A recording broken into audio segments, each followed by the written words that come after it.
बिस्मिल्लाहिर्रहमानिर्रहीम। अस्सलाम वालेकुम नादरीन, आप यूट्यूब चैनल देख रहे हैं। मैं इमरान खान हूँ। ये बहुत इंपॉर्टेंट वीलॉग है और इसमें मैंने पब्लिक से राय ली है। लेकिन जो आवाम की आवाज़ होती है ना, वही असली आवाज़ होती है। उसी के अंदर हकीकत छुपी हुई होती है। मैं क्या कहता हूँ कोई फर्क नहीं पड़ता, आसिम मुनीर क्या कहते हैं कोई फर्क नहीं पड़ता, शहबाज शरीफ क्या कहते हैं कोई फर्क नहीं पड़ता, डोनाल्ड ट्रंप पाकिस्तान के बारे में क्या सोच रहा है कोई फर्क नहीं पड़ता, जेल में इमरान खान जो है वो कौन सी चीज सामने लेकर आना चाहते हैं। असल फर्क पड़ता है जब अवाम बताती है कि वो क्या चाहते हैं, या अवामी रद्द अमल या अवामी राय किसी एक चीज के बारे में क्या है। और यही जमहूरियत का हुस्न है कि लोग जो फैसला कर ले आपको उसके मुताबिक चलना होता है। आप लोगों की विल के खिलाफ नहीं जा सकते। जमहूरियत इसको कहते हैं। लोगों की अक्सरियत जो फैसला करती है उसके मुताबिक आपने जाना होता है, तो लोगों की राय लेते रहना चाहिए। माजी में हमारे बहुत सारे दोस्त हैं, वो माइक लेकर जाते थे बाजारों में, सड़कों पे, एतवार बाजारों में, पेट्रोल पंपों पे। वो जाकर लोगों से पूछते थे, जी पेट्रोल महंगा हो गया 2 रुपये लीटर, आप बताएं तब्दीली का मजा आ रहा है। कोई कुछ कहता था, कोई कुछ कहता था, कोई बताता था जी एतवार बाजार में लोग गालियां निकाल रहे हैं, कोई कहता था ये, कोई वो। हर आदमी की अपनी अपनी एक जुबान होती थी। बहुत सारे सहाफ़ी ये जिम्मेदारी अदा करते थे, लेकिन क्योंकि मेरे वो दोस्त, वो लोग ये जिम्मेदारी अदा नहीं कर रहे, तो मैं ये चाहता हूं कि कभी कभी हमें पता चलता रहे कि पाकिस्तानी अवाम की राय क्या है। ये जो नवाज शरीफ साहब ने कुछ अर्सा पहले कहा ना कि हम टेक ऑफ कर गए हैं, ये जो वजीर खजाना ने कहा जी कि हमने महंगाई को बहुत कम कर दिया, हालात बहुत बेहतर हो गए, जो वजीर आजम दावे कर रहा है बार बार कि जनाब पाकिस्तान को हमने संभाल लिया है और आसिम मुनीर साहब की वजह से संभाला है। आसिम मुनीर साहब जो बार बार कह रहे हैं कि डिफॉल्ट से हम बच गए हैं, तो आम आदमी किस लेवल पे और किस। लेकिन एक बड़ा मजेदार केस सामने आया। ये बहुत सारे जर्नलिस्ट हैं, उन्होंने रिपोर्ट किया। मैं सुहेल रशीद साहब बड़े अच्छे दोस्त हैं, बड़े अच्छे जर्नलिस्ट हैं, और उनकी तहरीर से आपको मैं रिपोर्ट कर देता हूँ। साथ ये सबूत भी लगे हुए हैं।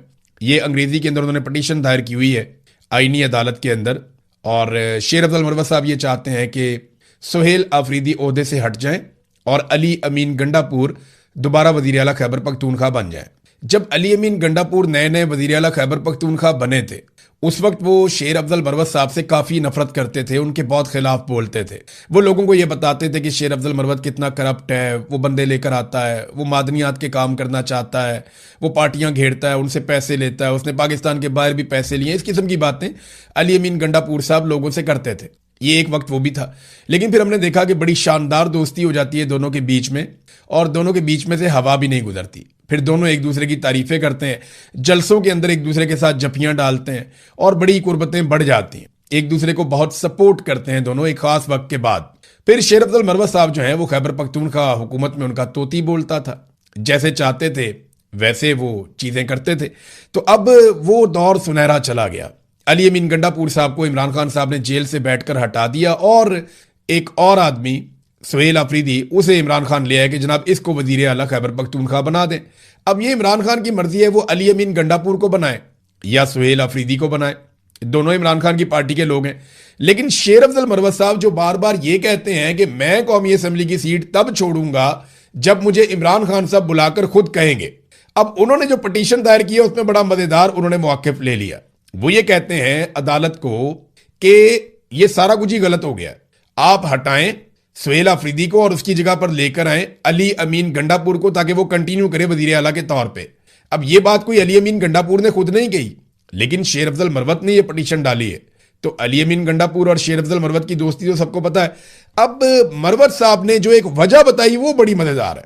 मरवत साहब अदालत को बताते हैं, यानी अपनी जो आईनी पटिशन है, अपनी दरखास्त है उनकी, उसके अंदर वो ये कहते हैं कि शेर अफजल मरवत ने कहा कि इमरान खान को अपनी दरखास्त में सजा याफ्ता नाअहल शख्स लिखते हुए कहा कि उसके दबाव पर लिए गए इस्तीफे की कोई आईनी और कानूनी हैसियत नहीं है। यानी शेर अफजल मरवत ये कहते हैं कि इमरान खान एक सजा याफ्ता नाअहल शख्स है और इमरान खान के दबाव पर लिए गए इस्तीफे की कोई आईनी और कानूनी हैसियत नहीं है। अब ये तो गंडापुर को बुलाकर अदालत पूछेगी जनाब आपने खुद इस्तीफा दिया या आपसे एक नाअहल शख्स ने इस्तीफा लिया, या अब वो मामला इस तरफ को जाएगा। सुहेल आफरीदी जो है वो अपनी अरकान असम्बली की ताकत से आकर बने, इमरान खान के कहने के ऊपर आकर बने। लेकिन इस वक्त ये जो सारा गेम हो गया ना, इसमें एक चीज साबित हो गई कि शेर अफजल मरवत ये समझते हैं कि इमरान खान सजा याफ्ता और नाअहल शख्स है और उसके फैसलों के ऊपर किसी का कोई सियासी फैसला नहीं हो सकता। तो शेर अफजल मरवत इस्तीफा क्यों देगा जब इमरान खान कहेगा? तो यानी अपने बारे में वो कहते हैं जब तक इमरान खान नहीं कहेगा तब तक मैं इस्तीफा नहीं दूंगा, और गंडापुर के बारे में वो कहते हैं क्योंकि इमरान खान एक नाअहल शख्स है और सजा याफ्ता शख्स है, लिहाजा उसके दबाव के ऊपर इस्तीफे की आईनी और कानूनी हैसियत नहीं है। तो जनाब बहुत सारे लोग बेनकाब हुए और बड़ी जबरदस्त खबरें इनके हवाले से आती रहती हैं। वक्त बड़ी जालिम चीज है और लालच बड़ी खौफनाक बला है। होता यह है कि लोग एक्सपोज होते चले जाते हैं, बस सिर्फ उन्हें वक्त देना चाहिए। शहबाज शरीफ को वक्त मिला, नवाज शरीफ को वक्त मिला, मरियम नवाज को वक्त मिला, सारे एक्सपोज हो गए, पता चल गया ये कितने पानी में थे। पाकिस्तान की मिलिट्री एस्टेब्लिशमेंट को भी आसिम मुनीर ने मजीद वक्त लिया है, आप देखिएगा पता चलेगा कौम को ये क्या है। जनरल बाजवा अपने पहले 3 साल में नहीं पहचाना गया, लेकिन जैसे ही उसे वक्त मिला 3 साल और उसको मजीद मिले, वो बेनकाब हो गया, लेकिन पाकिस्तान का बहुत नुकसान हो गया। तो अब पाकिस्तानी खड़े होंगे, कब खड़े होंगे इसके बारे में हम बात करते हैं आगे चलकर। लेकिन बलूचिस्तान और खैबर पख्तूनख्वा को गंदम नहीं दी जा रही। देखें ये दोनों जो सूबे हैं ये गंदम पैदा नहीं करते। बलूचिस्तान में गंदम पैदा होती है लेकिन उनकी जरूरत से कम होती है, उनके पहाड़ी इलाके हैं और वहां पे उस तरीके से जमीन नहीं है जैसे पंजाब में है या सिंध में, और उस तरीके से वहां पे गंदम की पैदावार बड़े पैमाने पर नहीं हो सकती। लेकिन उनके पास और बहुत कुछ है। इसी तरह बलूचिस्तान में रेगिस्तान है बहुत बड़े बड़े, और उनके पास भी गंदम की पैदावार के लिए उस तरह से पानी या बाकी चीजें नहीं है कि वो बड़े पैमाने पर गंदम पैदा करें अपने लोगों के लिए। तो होता यह है कि खैबर पख्तूनख्वा से बिजली, गैस और बहुत सारी मादनियात और पानी ये सब जाता है पंजाब में और सिंध में। उसके बदले में यहां से गंदम जो है वो खैबर पख्तूनख्वा को मिलती है, तो मिलजुल कर ही काम चलता है ना। इसी तरह बलूचिस्तान से बेशुमार मादनियात, बहुत बड़े पैमाने पर गैस, कोयला, पूरा पाकिस्तान इसका फायदा उठाता है और बलूचिस्तान के लोग जिनकी तादाद बहुत कम है उन्हें इसके बदले में गंदम भी मिलती है। लेकिन हुआ यह कि सिंध और पंजाब दोनों की हुकूमतों ने गंदम की नकलो हरकत के ऊपर पाबंदी लगा दी, क्योंकि देखें गंदम की पैदावार कम हुई हुकूमत की पॉलिसीज की वजह से। किसान को बहुत मार पड़ी है गुज़िश्ता चंद सालों में। किसान का इन्होंने कचूमड़ निकाल के रख दिया, वो बेचारा कैसे पैदावार को बढ़ाए। पैदावार लगातार कम हो रही है और ये गंदम रोक कर बैठ गए। फर्ज करें कि अगर बलूचिस्तान वो अपने वसाइल रोक लेता है और खैबर पख्तूनख्वा अपने वसाइल रोक लेता है, तो पंजाब और सिंध के लोग इस गर्मी के अंदर पागलपन का शिकार हो जाएंगे, तबाह बर्बाद हो जाएंगे अगर वो अपने वसाइल रोक लेते हैं। तो ये बात पाकिस्तान की एस्टेब्लिशमेंट के समझने की है कि उन्होंने ऐसे नफरत अंगेज किस्म के लोग लाकर बिठा दिए इक्तदार में जो अपने से बाहर कुछ सोचते ही नहीं है। मुझे अच्छी तरह याद है हमजा शहबाज बहुत दबाव डाल रहा था कुछ लोगों पर कि फलाने फलाने रूट के ऊपर जो है वो बसें चला दो इलेक्शन से पहले। तो उन्होंने बताया जनाब वहां पे तो सड़क ही नहीं है, वो प्रॉपर जगह ही नहीं है, वहां पे आप कह रहे हैं बस चला दो, वहां डकैतियां पड़ती हैं शाम को, हम तो चला ही नहीं सकते, वो तो सारा बर्बाद हो जाएगा। तो हमजा शहबाज ने ये कहा था उन्हें कि यार 10 दिन के लिए चला दो, 15 दिन के लिए, सिर्फ इलेक्शन वाले दिन तक चला दो, उसके बाद बेशक बंद कर देना। तो ये अपना हर फैसला अपने जाती और सियासी मफाद के अंदर करते हैं, उससे बाहर निकल कर नहीं करते। अब इन्होंने जो नालायकी दिखाई उसके बाद गंदम की पैदावार में कमी हुई और उस पैदावार में कमी के बाद या तो पूरा पाकिस्तान उसका बोझ उठाए, तो इन्होंने सारा बोझ डाल दिया उन सूबों पर जो पानी भी देते हैं, बिजली भी देते हैं, गैस भी देते हैं, मादनियात भी देते हैं और बेशुमार और फैसिलिटीज देते हैं। ये नाजरीन पाकिस्तान के अंदर इस सोच के साथ तो मुल्क और वफाक आगे नहीं बढ़ता जो यहां किया जा रहा है। नाजरीन एक चीज मैं आपके सामने रखना चाहता हूं और ये बार बार सामने आती है। नून लीग वो वाहिद पॉलिटिकल पार्टी है पाकिस्तान में जिसकी पॉलिसी में गालम गलोच है। यानी नून लीग में आप देखें जो आदमी जितना बदजबान और बदतमीज होगा उसको उतना अच्छा ओहदा मिलता है, वो उतने अच्छे मुकाम पर पहुंच जाता है। जो आदमी जैसी बेशर्मी कर सकता है उतना ज्यादा उसको इख्तियार मिलता है। बाकी जमातों में लोग हैं, तमाम पॉलिटिकल पार्टीज में हैं जो इखलाक से गिरी हुई बात करते हैं, जाती जिंदगी के ऊपर कीचड़ उछालते हैं, सोशल मीडिया पे भी हैं, वैसे भी हैं, लेकिन पॉलिटिकल पार्टीज उनको ओन नहीं करती। यानी पीटीआई के बहुत सारे ऐसे सपोर्टर्स हैं जो ऐसी बात करते हैं जो इखलाकी नुक्ता नजर से गलत है। इसी तरह पीएमएलएन के भी हैं, पीपल्स पार्टी के भी हैं, जमात इस्लामी के, हर जगह पे हैं। लेकिन जहां जहां पे ऐसे सपोर्टर्स हैं, तरीके लब्बैक वालों के भी हैं, सबके हैं। लेकिन मजे की बात यह है कि नून लीग के अलावा कोई और पॉलिटिकल पार्टी ऐसे घटिया और जूमानी और बदतरीन जुमले कसने वाले और जाती जिंदगियों में घुसने वाले लोगों को कोई सपोर्ट नहीं करता, कोई उन्हें ओन नहीं करता। नून लीग ओन करती है। यानी जितनी गंदी और गलीज गाली देने वाला अकाउंट होगा ना, उसके फॉलोअर की लिस्ट में जाएंगे तो आपको नून लीग की क़यादत मिलेगी, खास तौर पे मरियम नवाज। वो एक बहुत ही घटिया और गलीज गालियां देने वाला आदमी आता है, ये नून लीग की क़यादत उसका इस्तकबाल करती है, उसको प्रोटोकॉल देती है। अभी एक और घटिया गालियां देने वाला आदमी आता है तो उसके लिए तकारीब मुनक्कद की जाती है। यानी आपको इमरान खान किसी एक ऐसे आदमी को फॉलो करता हुआ नजर नहीं आएगा, इवन पाकिस्तान तहरीक इंसाफ की लीडरशिप भी आपको ऐसे लोगों को फॉलो करती हुई नजर नहीं आएगी जो गालम गलोच करते हैं। लेकिन जब आप देखेंगे दूसरी तरफ पीएमएल-एन को। तो ये सब लोग पॉलिसी के तहत उन अकाउंट्स को, उन लोगों को फॉलो करते हैं जो गंदी गालियां देते हैं। देखिए, जुल्फिकार जी भुट्टो या इमरान खान, उन्होंने नौजवानों को सवाल करना सिखाया। उन्होंने नौजवानों को बताया कि जनाब आप सवाल करें, आप इनसे जवाब मांगें, आप आर्गुमेंट करें। इसी आर्गुमेंट को पाकिस्तान की पॉलिटिकल एलीट, जिसमें पीपल्स पार्टी भी आज शामिल है, पीएमएल-एन है, बाकी पॉलिटिकल पार्टीज हैं, या पाकिस्तान की एस्टेब्लिशमेंट सबसे मेन इसका करैक्टर है, ये सारे ये समझते हैं कि नौजवान जब सवाल करता है तो वो बदतमीजी है, ये हमसे सवाल कैसे कर सकता है। इंडिया में नौजवान सवाल उठा रहे हैं। आपको मैं इंडिया में बड़ी मजेदार आपको मैं किस्सा बताता हूं। इंडिया के जो चीफ जस्टिस है सूर्यकांत, उन्होंने 15 मई को, यानी अब से एक हफ्ता पहले, उन्होंने अदालत में एक प्रोसीडिंग चल रही थी, उसके दौरान उन्होंने कुछ रिमार्क्स दे दिए। वो रिमार्क्स क्या है, मैं आपको बताता हूं। There are youngsters like cockroaches, कि यहां कुछ ऐसे नौजवान हैं जो कॉकरोच की तरह हैं। ये कॉकरोच आप जानते हैं ना, वो लाल बेग जिसे कहते हैं, ये उसके बारे में उन्होंने कहा, यहां पे कुछ ऐसे नौजवान हैं जो कॉकरोच की तरह है और उन्हें नौकरियां नहीं मिलती या उन्हें कोई जगह नहीं मिलती किसी प्रोफेशन के अंदर।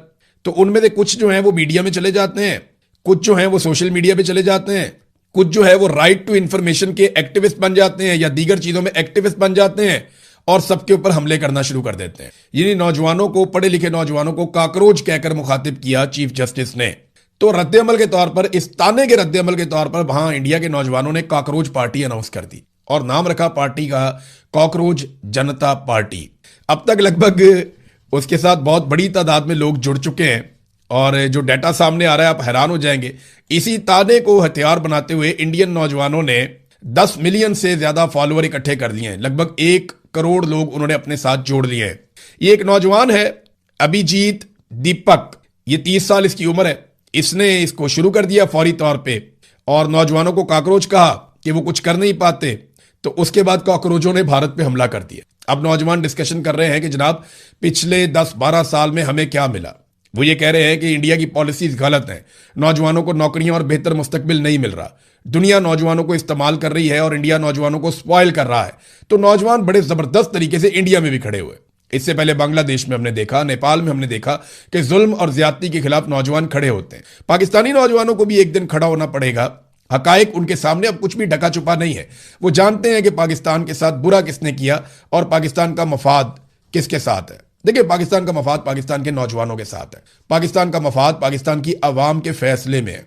मिलिट्री एस्टेब्लिशमेंट बंद कमरों में जो करती रही है या जो कर रही है, इसके साथ पाकिस्तान का मफाद नहीं है। पाकिस्तान लगातार नीचे गया पाकिस्तान की मिलिट्री एस्टेब्लिशमेंट के घटिया फैसलों की वजह से। नादरीन, इससे पहले कि आगे बढ़ें, कुछ बैनुल-अक़वामी खबरें भी हैं, उनकी तरफ जाएं। लेकिन मैं आपको याद दिलाना चाहता हूं कि हमने आपसे रिक्वेस्ट की थी कि टैप टैप सेंड एक मनी ट्रांसफर एप्लीकेशन है और इसके जरिए से ओवरसीज पाकिस्तानी अपना पैसा पाकिस्तान में भिजवा सकते हैं। इसकी तफसीलात आप अपनी स्क्रीन पर देख सकते हैं। इस एप्लीकेशन को आप इस्तेमाल कीजिए। अब आ जाते हैं खबरों की तरफ। नाजरीन, सबसे पहले तो बाजोड़ के अंदर एक ड्रोन गिरा और उसमें एक बच्चा जो स्कूल जा रहा था, एक मासूम बच्चा, वो शहीद हो गया। कुछ बच्चे जख्मी भी हो गए। देखिए, यही बच्चा अगर किसी गटर में गिरकर शहीद हो जाता ना, तो क्योंकि यह कसूर होना था एक सियासतदान का या सियासी जमात का या किसी एक हुकूमत का, तो पाकिस्तान के मीडिया ने वावेला मचा देना था, रोला डाल देना। पाकिस्तान के मीडिया ने इसके जमीन आसमान के कलाबे मिला देने थे। पाकिस्तान के मीडिया ने क्या कुछ कर देना था, आपको अंदाजा है। लेकिन क्योंकि ये ड्रोन के नतीजे में बच्चा शहीद हुआ है, तो इसके ऊपर पाकिस्तान का मीडिया नहीं बोलेगा, बिल्कुल सन्नाटा रहेगा। वजह यह है कि इसका खुरा जाके मिलिट्री एस्टेब्लिशमेंट के साथ मिलता है। देखिए, अगर ये ड्रोन पाकिस्तान की फौज का था तब भी, और अगर ये किसी दुश्मन का था तब भी, जिम्मेदारी तो पाकिस्तान की मिलिट्री एस्टेब्लिशमेंट की है ना, पाकिस्तान की इंटेलिजेंस एजेंसियों की और सिक्योरिटी एजेंसीज की ये रिस्पॉन्सिबिलिटी है। अगर ये ड्रोन अपना था तब भी अपना बच्चा शहीद हो गया। अगर ये ड्रोन किसी और ने मारा था तब भी आप रिस्पॉन्सिबल हैं कि एक मासूम बच्चा जो स्कूल जा रहा था, जिसका एक शानदार मुस्तकबिल हो सकता था, वो बच्चा स्कूल जाते हुए शहीद हो गया और उसकी लाश के साथ उसका बस्ता पड़ा हुआ अस्पताल में। लेकिन पाकिस्तान का मीडिया इस पर बात नहीं करेगा, क्योंकि इसमें किसी सियासतदान की गलती नहीं है, इसमें किसी आम आदमी की गलती नहीं है। जहां पे गलती कभी मिलिट्री एस्टेब्लिशमेंट की निकल आए, वहां पे पाकिस्तान का मीडिया गलती पे पर्दा डालने की कोशिश शुरू कर देता है, और यही करते हैं हमेशा। नाजरीन, डोनाल्ड ट्रंप की हरकतों से डेमोक्रेट्स की सोच बहुत बड़े पैमाने पर बदली है। यानी रिपब्लिकन्स तो बदल रहे हैं, वो मैं आपको बताता रहता हूं वक्तन फवक्तन, लेकिन जो डेमोक्रेट्स के वोटर हैं, क्योंकि मैं इसका इसलिए जिक्र कर रहा हूं कि अगली बारी अब रिपब्लिकन्स नहीं आएंगे, अगली मरतबा डेमोक्रेट्स आएंगे, ये सबको नजर आ रहा है, ये अब ओपन है। देखें, अभी इलेक्शन में 2 साल पड़े हैं, 2.5 साल पड़े हैं, लेकिन मुझे नहीं लगता कि रिपब्लिकन दोबारा इलेक्शन जीत पाएंगे जो कुछ डोनाल्ड ट्रंप ने कर दिया। तो ट्रंप की हरकतों से डेमोक्रेट्स की सोच में बहुत बड़ी तब्दीली आई है। अब 75% डेमोक्रेट वोटर्स ये समझते हैं कि इसराइल को हथियार नहीं दिए जाने चाहिए, यानी 75% ये समझते हैं कि अमेरिकी हथियार इसराइल को देने के वो मुखालिफ बन गए हैं। वो कहते हैं नहीं, उनको नहीं देने चाहिए। हालांकि आज से 3 साल पहले सिचुएशन ये थी कि 45% डेमोक्रेट्स ये समझते थे कि इसराइल को अमेरिकी हथियार नहीं देने चाहिए, और आज ये मिकदार 30% मजीद बढ़कर 75% तक पहुंच गई है। फिर 60% ये समझते हैं कि इसराइलियों के मुकाबले में फलस्तीनी बेहतर हैं, यानी 60% डेमोक्रेट्स जो वोटर्स हैं वो अब फलस्तीनियों की हमायत करते हैं इसराइल के मुकाबले में। तो ये एक बहुत बड़ी तब्दीली है जो अमेरिका में आ रही है और डोनाल्ड ट्रंप के इकदाम की वजह से आ रही है। डीडी जियो पॉलिटिक्स इन्होंने एक खबर शाया की है, और ये बहुत तहलका खेज खबर है कि ईरान ने हैरान कुन कारनामे सर अंजाम दिए। इस खबर के मुताबिक उन्होंने अपना बिजली का निज़ाम जो बहाल किया है या अपने रस्ते दोबारा से काबिल इस्तेमाल बनाए हैं, जिन रस्तों को तबाह कर दिया गया था अमेरिका और इसराइल की जानिब से, वो सब हैरान कुन है। वो कह रहे हैं जी जो हमने अंदाजे और तखमीने लगाए हुए थे या जो अमेरिका का अंदाजा था, उससे बहुत जल्दी ईरान ने अपना एनर्जी का इंफ्रास्ट्रक्चर या अपना रोड इंफ्रास्ट्रक्चर बहाल कर लिया। वो बहुत तेजी से बहाली के काम की तरफ बढ़ रहा है। और सबसे खौफनाक बात जो उन्होंने बताई वो ये है कि ईरान ने अपने हथियारों को ना सिर्फ महफूज किया बल्कि प्रोडक्शन भी दोबारा शुरू कर दी है। और यह भी बताया गया कि अगर ईरान को जंगबंदी के दिन से लेकर अगले 6 महीने तक का वक्त मिल गया तो वो हथियारों के मैदान में अपनी पहले जैसी हालत में वापस पहुंच जाएगा, जबकि अमेरिका और इसराइल को वो हथियार वापस पाने में जो उन्होंने इस्तेमाल कर दिए हैं 3 साल तक का वक्त लग सकता है। नाज़रीन, अब जंगबंदी की कोशिशें की जा रही हैं और ये ऐसा लगता है कि हतमी कोशिशें हैं। आसिम मुनीर अब ईरान में जा रहे हैं कि कुछ करके ईरान को मनाया जाए, मगर मसला जो है मेन वो वही यूरेनियम का है। क्योंकि अमेरिकन मीडिया में रिपोर्ट हो रहा है जब डोनाल्ड ट्रंप ने जंगबंदी का जिक्र किया और मुआहदे का जिक्र किया तो नेतन्याहू काफी भड़क गया था। फिर ट्रंप ने नेतन्याहू को यकीन दिलाया कि जब तक कि यूरेनियम का मामला हल नहीं हो जाता, यूरेनियम को हम ईरान से निकाल नहीं लेते, तब तक हम ईरान के साथ किसी किस्म का मुआहदा नहीं करेंगे और जंगबंदी मुस्तकिल नहीं होगी। तो इस पे फिर नेतन्याहू थोड़ा सा मुतमईन हुआ। फिर हमने देखा कि यूएई और सऊदी अरब के ऊपर ड्रोन चले और बाद में पता चला कि वो ड्रोन इराक से आए हैं। और इससे मिलती जुलती एक खबर यह है कि इराक में 2 खुफिया फौजी अड्डे इसराइल के वो बेनकाब हुए हैं। अब ये किसने ड्रोन चलाए ये आप लोग खुद अंदाजा लगा सकते हैं। बहरहाल नाज़रीन, एक और अहम खबर यह है कि गाजा में जो कुछ किया गया, जो ग्लोबल स्मूथ फ्लोटीला के कारकुनान आए थे इंसानी हमदर्दी के तहत जो गजा जाना चाहते थे, उनके साथ जो कुछ इसराइली फौज ने किया और जिस किस्म की वीडियो वहां से जारी की गई एक इसराइली वजीर की जानिब से, उस पर वाकई बहुत बड़ा रोला पड़ गया है। तीसरा वीलॉग है, मैं आपको बता रहा हूं, आपको उसकी शिद्दत का आइडिया ही नहीं है। पूरे यूरोप के अंदर और जिन ममालिक से ये कारकुनान गए थे वहां पे शोर मचा हुआ है। अब ये कारकुनान जब वापस पहुंचेंगे अपने अपने ममालिक में तो ये कहानियां बताएंगे कि उनके साथ किस किस्म की बदसलूकी की गई है। और वो वीडियो जो जारी की गई इसराइली वजीर की जानिब से, उसने तहलका मचा दिया है। इसराइल जो है वो बैकफुट पे चला गया है और ट्रंप पीस काउंसिल के जो सरबराह हैं निकोले मेलाडिनोफ, उन्होंने जेरे हरासत फ्लोटीला कारकुनान के पास अतमार बिन गफीर, ये वो वजीर है जिसने सारी हरकत की है, उसके दौरे की मजम्मत की है और उन्होंने उसे नाकाबिले कबूल और शर्मनाक करार दिया है। और ये कहा है कि ये कदम डोनाल्ड ट्रंप के गजा का जो पीस प्लान है उस पर अमल दरामद के भी खिलाफ है और इसराइल की सिक्योरिटी को यकीनी बनाने की जो कोशिशें की जा रही हैं उसके भी खिलाफ है। और ये जो वीडियो जारी की गई, देखें एक चीज आप ध्यान में रखें कि बिस्मिल्लाहिर्रहमानिर्रहीम, अस्सलाम वालेकुम नादरीन, आप यूट्यूब चैनल देख रहे हैं, मैं इमरान खान हूं। नादरीन, जो खबर मैंने आपको दी थी पिछले वीलॉग में, पाकिस्तान तहरीक इंसाफ ने भी उस खबर की तस्दीक कर दी है कि इमरान खान और बुशरा बीबी के साथ जेल में इस वक्त इंतहाई नामुनासिब सलूक किया जा रहा है और ये इमरान खान साहब को तोड़ने की कोशिश है। यानी अगर आप ये देखें कि लगातार उनके केसेस लगने नहीं दिए जा रहे और उनसे मुलाकातें रोकी हुई हैं और जो मुलाकात के लिए भेजा गया अली बुखारी साहब को, एक आदमी को भेजा गया और उन्होंने बाहर आकर कोई ऐसी बात नहीं की जो बातें इमरान खान साहब तवातर के साथ अपने पिछले बहुत सारे बयानात में कह रहे थे। तो एक तो मुझे लगता है कि इंफॉर्मेशन को और मालूमात को फिर से फिल्टर किया जा रहा है और दूसरा मुझे ऐसा लगता है कि जो माफी वाली जिद है या जो आर्मी चीफ की एक्सटेंशन वाला मामला आ रहा है, इन चीजों को लेकर इमरान खान पे दबाव बढ़ाने की कोशिश की जा रही है।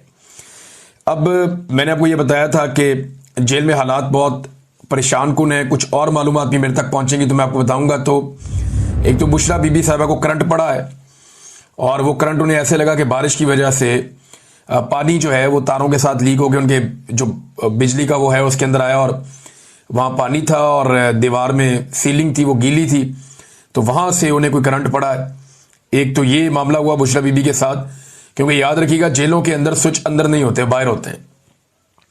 बाहर से जो है वो स्विच वगैरह दबाए जाते हैं। नॉर्मली जहाँ मैं रहा हूँ जेलों में वहाँ तो यही था कि वो बाहर लगाते हैं, स्विच अंदर नहीं लगाते। वो कैदी अपनी मर्जी से ऑन ऑफ नहीं कर सकता और कैदी कहीं खुदकुशी ना कर ले, इसलिए बिजली की चीज़ों को और कनेक्शंस को बाहर से लगाते हैं। और जो अंदर लाइट वगैरह होती है वो ऊंची होती है, वो कैदी की पहुंच से बाहर होती है। अब नाजरीन जो बुशरा बीबी का ये मामला है, दूसरा क्योंकि जो है वो बरसात का मौसम है तो कुछ बरसाती कीड़े वो भी अब सेल्स के अंदर हैं। अब पता नहीं वो डेलिबरेटली छोड़े जा रहे हैं, क्योंकि इस खदशे का इजहार किया गया है कि जानबूझकर ऐसे हालात पैदा किए जा रहे हैं जिससे ये मियाँ बीवी बहुत ज्यादा तंग आ जाएं। पाकिस्तान का साबिक वज़ीर आज़म और साबिक खातून अव्वल, इनकी जिंदगी को इस वक्त अजीरन किया हुआ है अडियाला जेल में पाकिस्तान की एस्टेब्लिशमेंट ने, और वो पूरी कोशिश कर रहे हैं कि किसी तरह ये टूट जाए। अब पाकिस्तान तहरीक इंसाफ ने उसके ऊपर रद्द-ए-अमल दिया। वो ये कहते हैं कि पाकिस्तान तहरीक इंसाफ मोहतरमा बुशरा बीबी के साथ रवा रखे जाने वाले गैर इंसानी सलूक और तौहीन अमेज सलूक की शदीद तरीन मजम्मत करती है। बुशरा बीबी को सिर्फ इस जुर्म की पादाश में कैद किया गया है कि वो चेयरमैन इमरान खान की अहलिया हैं। उन पर जेल में जुल्म सितम के ऐसे पहाड़ तोड़े जा रहे हैं जो किसी मुहज़्ज़ब मुआशरे में नाकाबिले तसव्वुर है। उनके पांव पर कीड़े काटने के बायस जख्म पर पट्टी बांधी गई है। इनके कमरे के अंदर बिजली के बोर्ड पर बारिश के पानी से शॉर्ट सर्किट हुआ और जब उन्होंने बटन दबाने के लिए हाथ लगाया, मेरे पास जो इंफॉर्मेशन आई है शायद वो दीवार में करंट था, तो उन्हें दोबारा 2 बार करंट लग चुका है। उन्हें पीने के लिए साफ पानी मैसर नहीं है। ये इंफॉर्मेशन मेरे पास भी है कि जब उन्हें पानी दिया जाता है तो पीने के लिए पानी